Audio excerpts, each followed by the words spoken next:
जय श्री हरि, राधे राधे।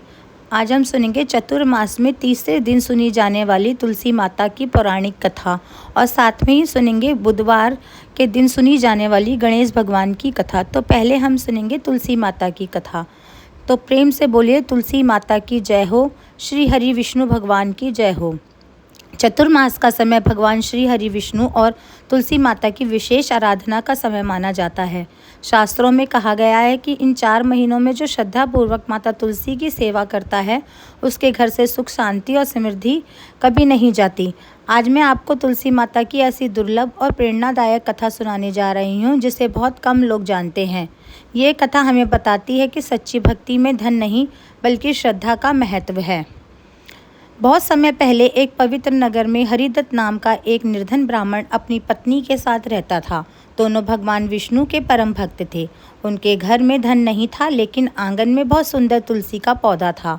हरिदत्त प्रतिदिन ब्रह्म मुहूर्त में उठकर स्नान करता, तुलसी माता को जल चढ़ाता, दीपक जलाता और भगवान विष्णु का नाम जपता।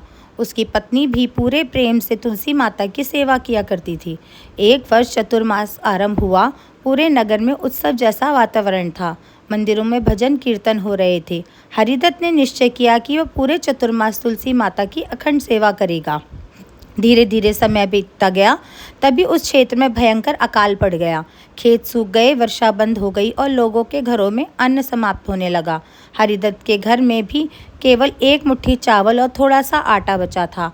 उसकी पत्नी ने कहा, स्वामी अब क्या करें? यदि यह भी समाप्त हो गया तो हम कैसे जीवित रहेंगे? हरिदत्त मुस्कुराकर बोला, जिस घर में तुलसी माता विराजती हैं और जहाँ श्री हरि का नाम लिया जाता है वहाँ चिंता का स्थान नहीं होता।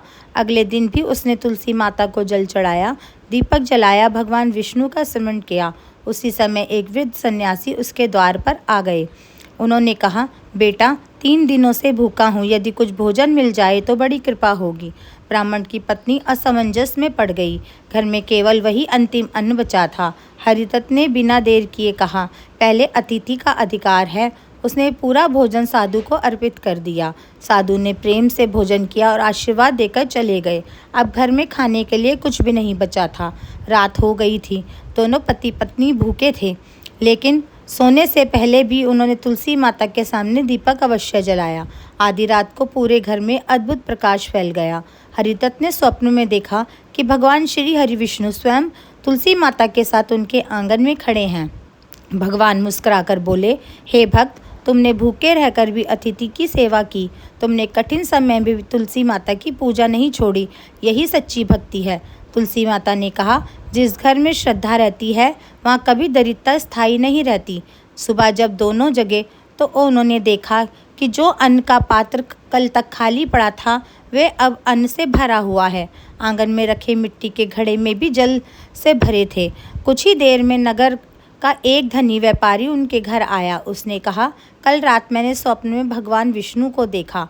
उन्होंने आदेश दिया कि मैं आपकी सेवा करूं। व्यापारी ने हरिदत्त को एक गाय, अन्न, वस्त्र और रहने के लिए बड़ा घर देने का आग्रह किया। हरिदत्त ने केवल उतना ही स्वीकार किया जितना आवश्यक था। उसने कहा, अधिक धन से नहीं, भगवान की कृपा से जीवन चलता है। धीरे धीरे उसकी ख्याति दूर दूर तक फैल गई।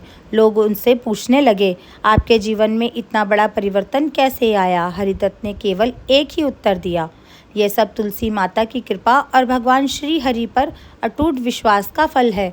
उस दिन से नगर के अनेक लोगों ने चतुर्मास में तुलसी माता की सेवा आरंभ कर दी। कहा जाता है, जहाँ प्रतिदिन तुलसी माता को जल अर्पित किया जाता है वहाँ भगवान विष्णु की कृपा बनी रहती है और घर में सकारात्मक वातावरण का वास होता है। इस कथा से हमें शिक्षा मिलती है कि कठिन समय में भी ईश्वर पर विश्वास नहीं छोड़ना चाहिए।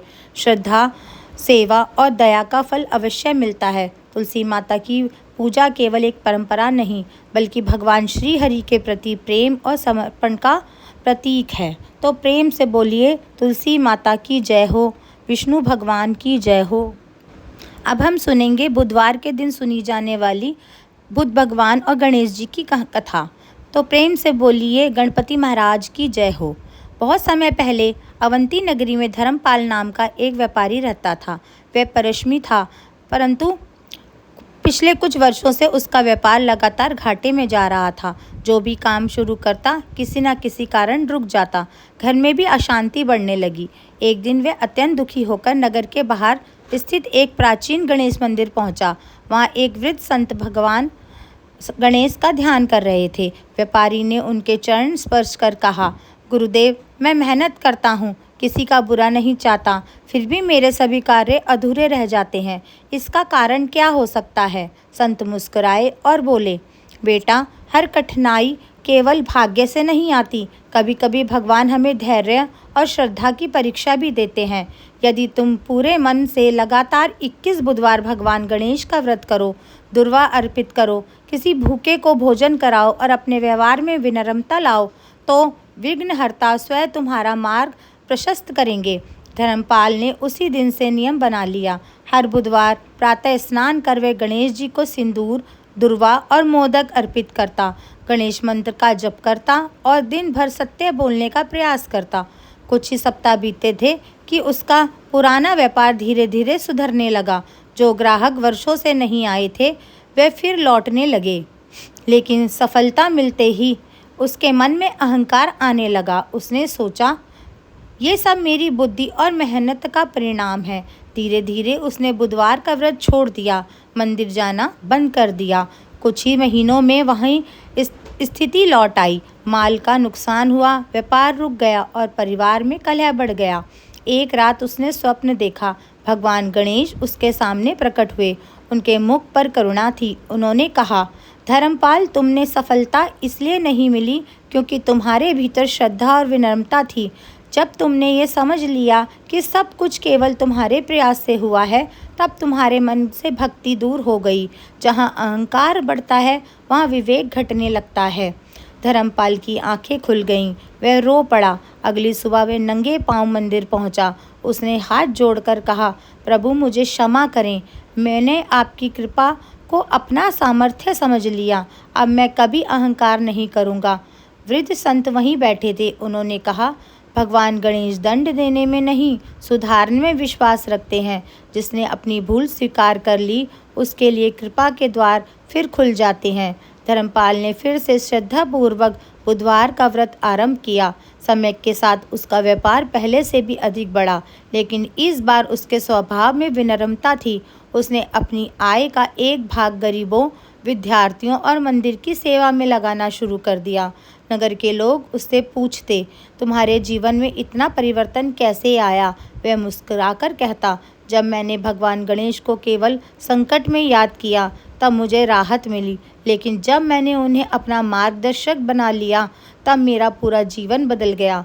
कहा जाता है कि धर्मपाल ने जीवन भर प्रत्येक बुधवार भगवान गणेश की पूजा की और अंत तक सुख, सम्मान तथा संतोष प्राप्त किया। भक्तों, भगवान गणेश केवल धन नहीं देते, बल्कि सही निर्णय लेने की बुद्धि, धैर्य और विवेक भी प्रदान करते हैं।